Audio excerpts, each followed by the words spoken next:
Direktorat Reserse Kriminal Khusus atau Dirkrimsus Polda Sumut menggerebek salah satu gudang berisi minyak ilegal jenis solar di kawasan Pasar 9, Desa Helvetia, Kecamatan Labuan Deli, Kabupaten Deli Serdang, Sumatera Utara, Kamis lalu. Petugas menemukan sedikitnya 9 buah tangki besi, 14 buah tangki fiber, 5 unit truk, mesin pompa, serta minyak jenis solar sebanyak 21.000 kiloliter. Kabid Humas Polda Sumut, Kombes Pol Hadi Wahyudi menjelaskan ada 2 orang yang telah diamankan petugas, yakni pria berinisial WH sebagai pengelola gudang, sekaligus merangkap sebagai penjaga gudang minyak yang berdiri sejak tahun 2021 lalu. Modus penyalahgunaan bahan bakar minyak yang dilakukan para pelaku adalah dengan cara mobil tangki pengangkut bahan bakar minyak jenis solar yang akan mengantar bahan bakar ke konsumen sebelum ke tujuannya, singgah di gudang penyimpanan BBM yang dikelola oleh pelaku. Kemudian solar dari mobil tangki disalurkan ke wadah yang ada di lokasi, di mana BBM yang dibeli untuk 1 unit mobil tangki rata-rata sebanyak 400 liter sampai dengan 800 liter. BBM solar dijual sopir tangki antara 9.700 hingga 10.700 rupiah per liternya. BBM ini lalu dijual kembali ke industri atau pabrik-pabrik di sekitar kawasan industri Medan atau KIM oleh pengelola dengan harga yang lebih rendah dari harga jual resmi pemerintah. Akan menurunkan atau bahasa istilahnya kencing. Mereka akan mengeluarkan 400 sampai dengan 800 liter per mobilnya, per tangki, yang kemudian nanti ditampung di gudang ini. Harga beli daripada minyak ini adalah berkisar di 9.700 sampai dengan 10.700, sedangkan harga solar industri berkisar di 18.000. Kini Dirkrimsus Polda Sumut telah memasang garis polisi dan tengah memeriksa 2 pelaku yang diamankan yang statusnya masih sebagai saksi. Petugas juga tengah mengejar pelaku lain, yakni beberapa sopir truk yang nama dan identitasnya telah diketahui oleh petugas. Dari Medan, Yuda Bahar, iNews melaporkan.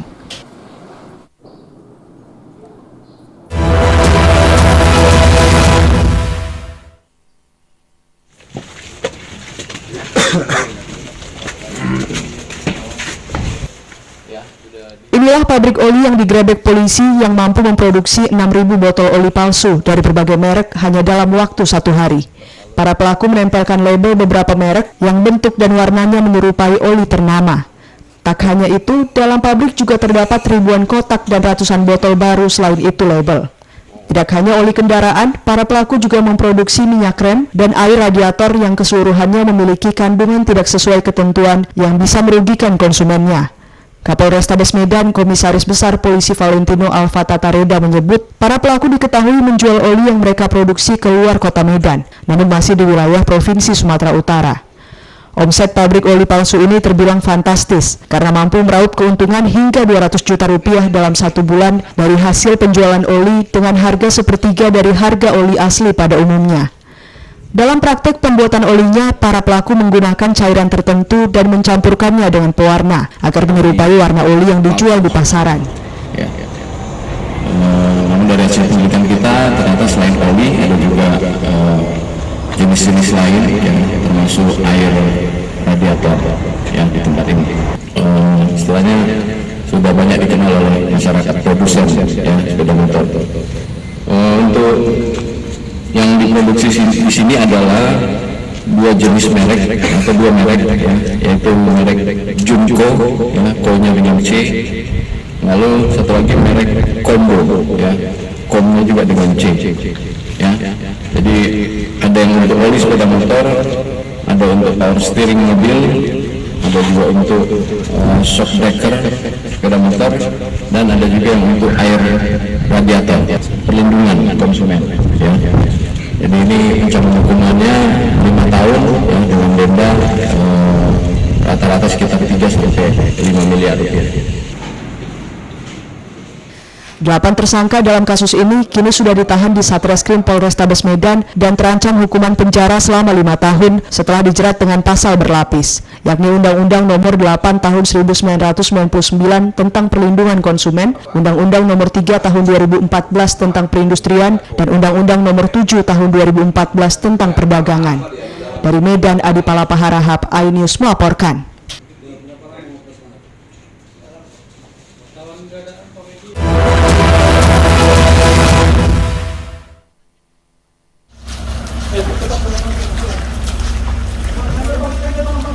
Petugas kepolisian Subdit 4 Tipiter Polda Sumut bersama Satreskrim Polres Labuan Batu melakukan penggerebekan gudang pangkalan gas LPG yang dijadikan sebagai lokasi pengoplosan tabung 3 kg menjadi 12 kg di Dusun Sukajadi, Desa Dabuli Pekan, Kecamatan Kuala Selatan, Labuan Batu Utara, Sumatera Utara.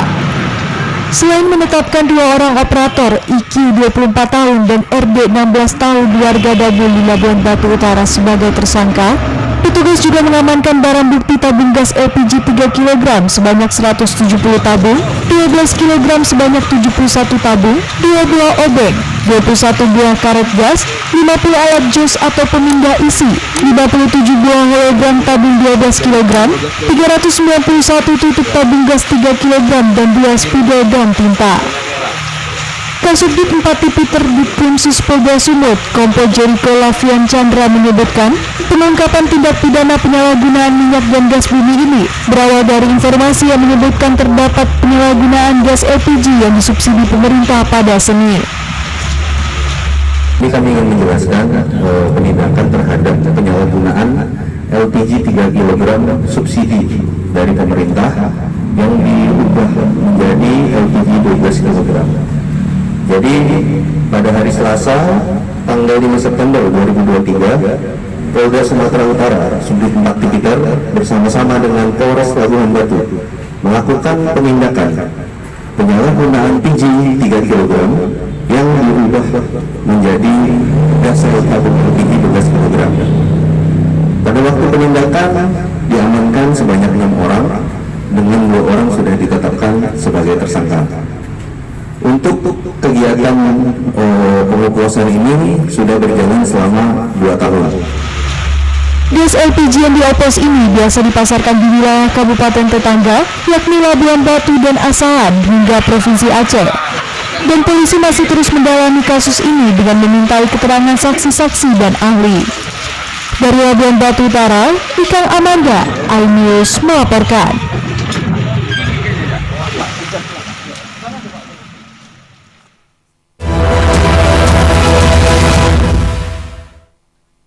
Selamat datang di iNews Today. Lengkapi pagi Anda dengan update informasi terkini. Apa penyebabnya? Apakah karena aspal ruas jalan ini ambles membentuk lubang? Boleh nggak sih dikasih senjata? Kira-kira boleh. Saya punya di bawah supervisor. Kita akan langsung bergabung bersama lagi saya Nur Ahmad. Sejumlah bahan pokok mulai mengalami kenaikan. iNews Today setiap Senin sampai Jumat pukul 10 pagi di iNews.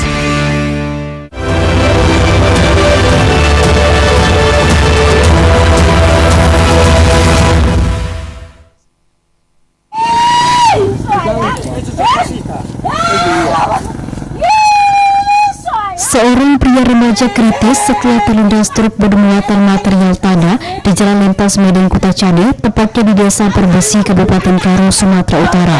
Bahkan korban yang berada di antara roda truk sempat tidak sadarkan diri. Peristiwa ini bermula saat korban yang datang dari arah Medan hendak mendahului truk yang berada di depannya.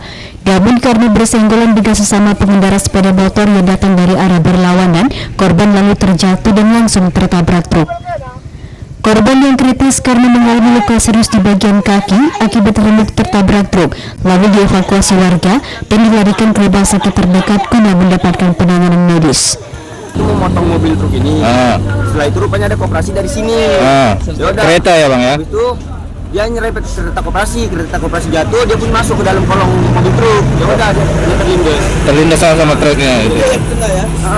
Tapi belum meninggal ya bang ya? Belum, sampai sekarang belum. Oh gitu ya bang. Oke. Usai kejadian, polisi lalu lintas langsung melakukan olah TKP di lokasi dan mengamankan sopir beserta truk yang menabrak korban. Dari Kabupaten Karo, Eka Hetriansyah, iNews melaporkan.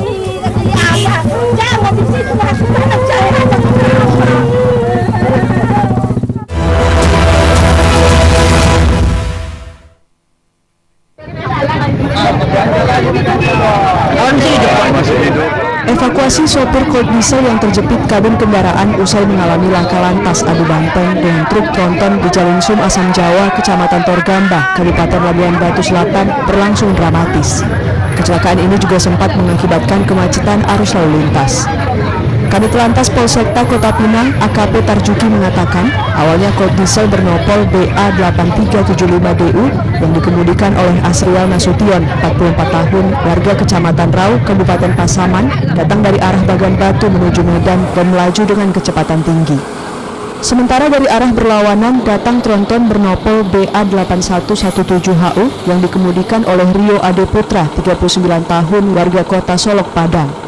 Setibanya di TKP, sopir Colt Diesel diduga tak mampu mengendalikan laju kendaraannya dan oleng ke kanan sehingga menabrak bagian depan tronton.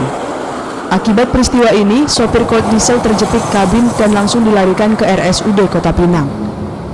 Mobil tersebut tidak memperhatikan mobil tronton Uso BA8117 yang datang dari arah berlawanan yang Medan menuju Bagan Batu yang dikemudikan oleh Rio Adi Putra. Kemudian membuat polisi tersebut kemungkinan dia tidak mengendalikan lajunya karena cepat dan diperkirakan ngantuk. Kemudian mengambil arah ke kanan, lari ke kanan dan menabrak mobil yang datang dari arah kota tersebut.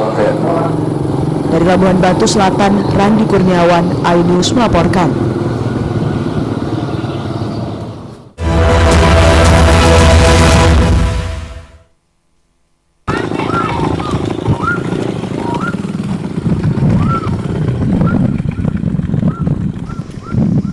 Sedikitnya 1000-an rumah warga yang berada di 5 kecamatan di Asahan, Sumatera Utara terendam banjir akibat curah hujan tinggi dan memicu meluapnya sejumlah sungai di Kabupaten Asahan.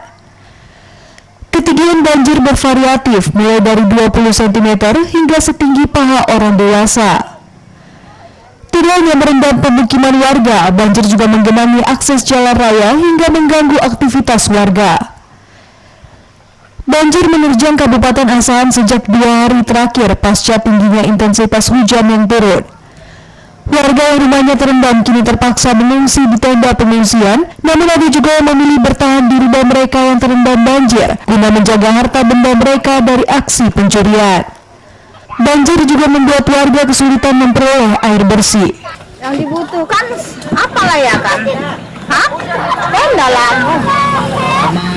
Selain itu Kak, Perobatan lah. air bersih kira-kira Kak dibutuhkan nggak? Dibutuhkan tapi belum ada loh. Ini air bersih sangat dibutuhkan masyarakat ya? Ya dibutuhkan kali lah Pak. Buat dengan curah hujan kita, kondisi cuaca iklim kita yang sangat ekstrim pada terakhir ini, pada saat ini di Kabupaten Asahan telah terdampak 5 kecamatan yang ada di Kabupaten Asahan. Apakah sudah ada yang mengungsi Pak atau ketinggian air sudah berapa sentimeter Pak di pemukiman? Ini kondisi yang kami monitoring, kondisi air untuk di rumah masyarakat.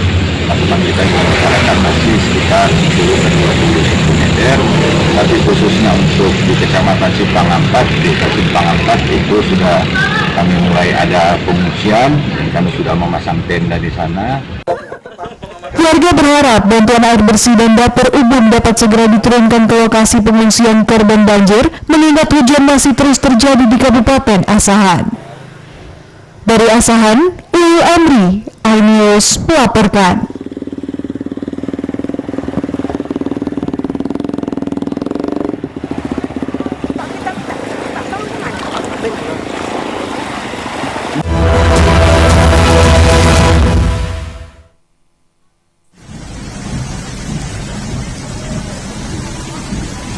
Video amatir merekam sejumlah kawasan di kota Medan mengalami banjir usai dilanda hujan deras selama 3 jam lebih Minggu malam.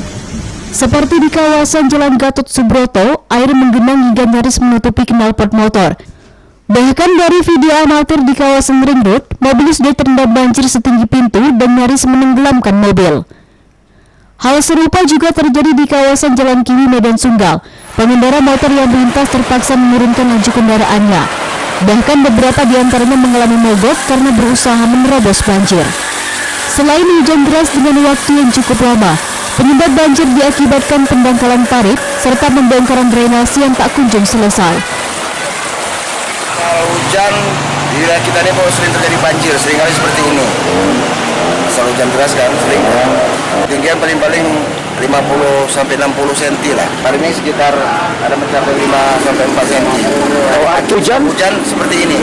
Hujan paling lama kira-kira 1 jam, setengah jam lah. Sudah terjadi banjir, apakah 1 jam ya Pak? Warga berharap banjir yang kerap jadi langganan setiap turun hujan dapat diselesaikan oleh menantu Presiden Jokowi, Bobi Nasution, Wali Kota Medan. Dari Medan, Sumatera Utara, Ahmad Ridwan Nasution, iNews melaporkan.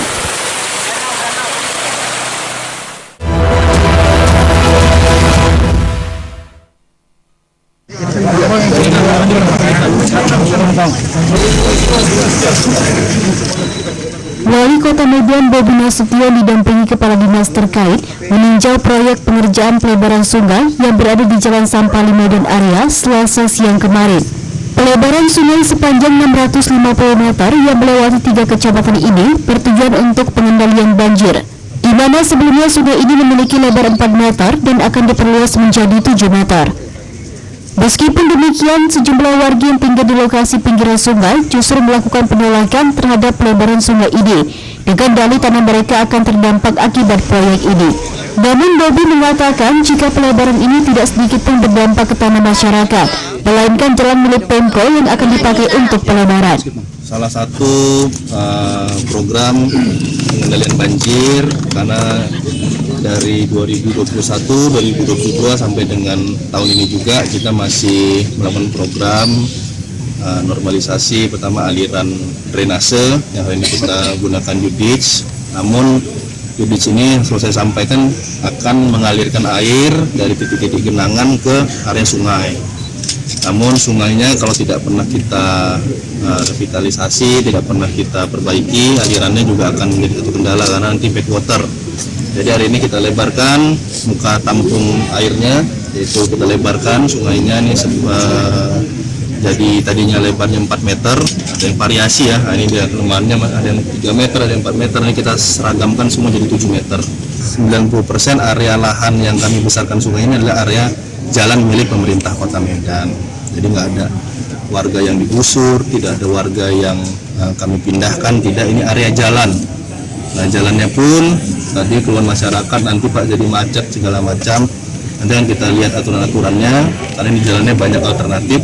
Apakah nanti kita buat jadi satu jalur agar tidak ada bentrok karena jalannya mengecil memang, tapi area sungai kita besarkan, atau nanti kita buat aturan area larang parkir di area ini. Kenapa?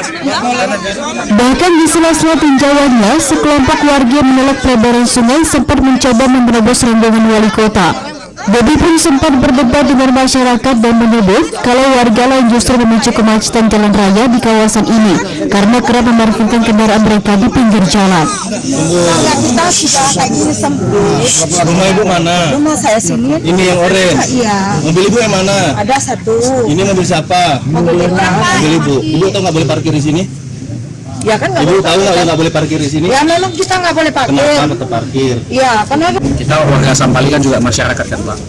Jadi kalau jalan ini dipersempit, pertama kita pastinya macet, yang kedua ekonomi kita pasti hancur-hancuran Pak. Apalagi tadi sempat disinggung mobil box mungkin tidak akan dikasih masuk, ini mungkin ya belum tentu. Cuman kalau pasti dikasih masuk ya kita udah pasti ekonominya hancur Pak. Itu aja sih Pak. Ada tawaran solusi dari masyarakat apa Bang? Tidak ada. Tadi mungkin sungainya korek yang ditutup seperti apa? Ada. Karena beliau mengatakan itu sungai. Ada yang disebut di apa? Ya, jadi tetap menolak walaupun Tetap menolak. Pengerjaan proyek pelebaran sungai ini ditandai dengan pemasangan tiang panjang yang dipasang di pinggiran sungai.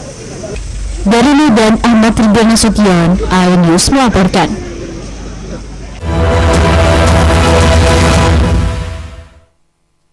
Mengupas makna dan tafsir Al-Quran bersama ulama terkemuka tanah air. Qaumum min qaum khairun minal yadis suflah. Nggak bakal bisa dibayar oleh dunia dan seisinya. Jelas, lugas untuk kehidupan sehari-hari. Di antara yang merusak hati adalah buruk sangka. Wa aqimus salah wa atuz zakah. itu pun sejajar dengan jihad fisabilillah. Cahaya Hati Indonesia, Sabtu dan Minggu pukul 12 siang di iNews.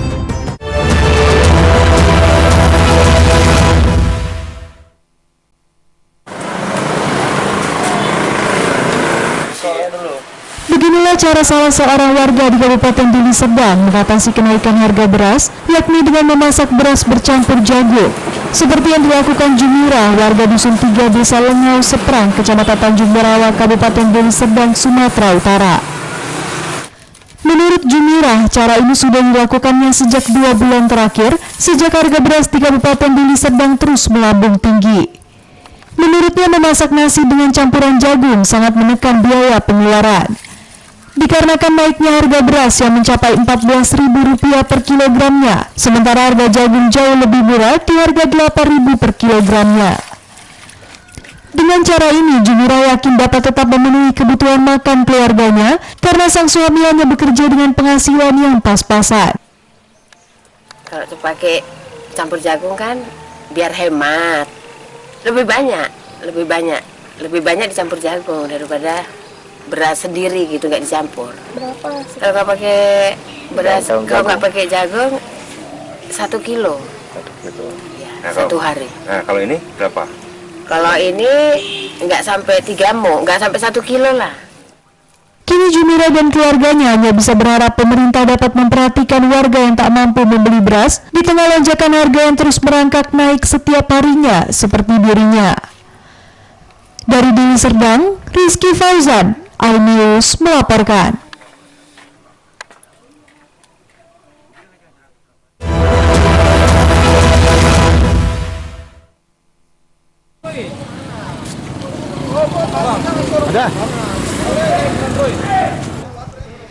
Pelaksanaan razia operasi Zebra 2023 yang dilaksanakan Polres Labuhan Batu pada Rabu kemarin, terlihat para pengemudi mencoba berbagai macam cara dalam menghindari dari razia tersebut. Dalam razia ini, Polres Labuhan Batu memberikan teguran kepada pengemudi atas kesalahan yang dibuat serta memberikan brosur imbauan dalam pelaksanaan operasi Zebra 2023.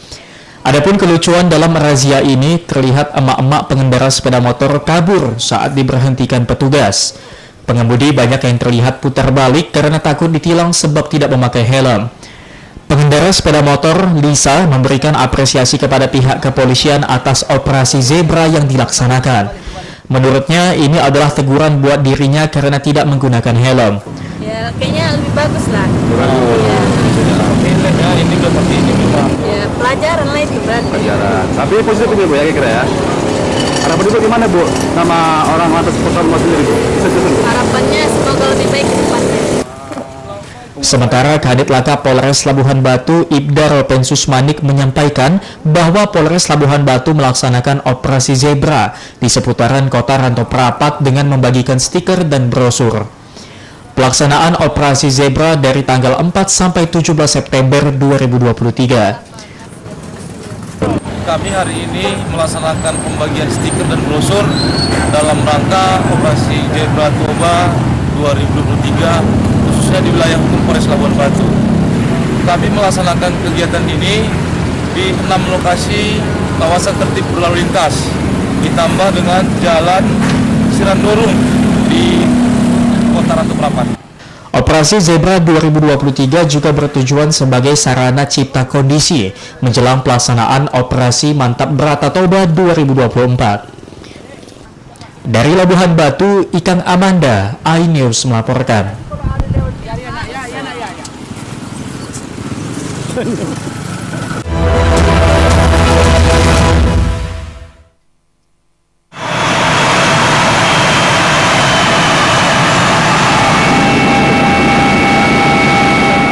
Patroli udara yang dipimpin Kapolda Sumut Irjen Pol Agung Setia dan Lantamal 1 Belawan Laksamana Pertama TNI Johannes dan Dirpol Lairut Kombes Pol Todi Aryadi Effendi ini memantau jalur perairan dan lalu lintas di kawasan perairan dan pelabuhan Belawan Medan, Sumatera Utara.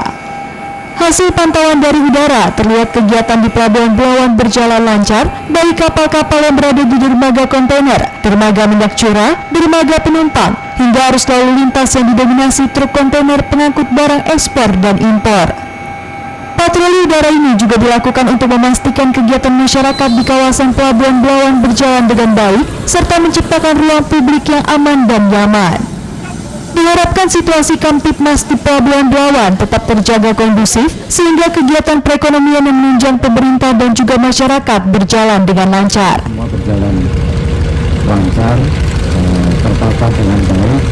Saya lihat manajemen pengelolaan Belawan ini sudah sedemikian saya bisa saksikan, dan tadi saya sampai ke arah tempat Rigo Jangkar, kapal-kapal yang sudah masuk, sehingga kita bisa tahu bahwa ada mekanisme pengaturan untuk bagaimana kapal kemudian berangkat seperti yang sudah disiapkan, baik itu dermaga kontainer, dermaga minyak curah, kemudian dermaga penumpang, dan ini semua sistemnya sudah kita bisa lihat bersama. Dan tadi saya sudah dapat penjelasan dari Pak Danang Kamal bahwa mekanisme di sini pengaturan otoritas pelabuhan, kemudian juga urusan bandar, dilakukan kita. Satu kemudian situasi di pelabuhan mulai dari sini sampai laut sampai dengan laut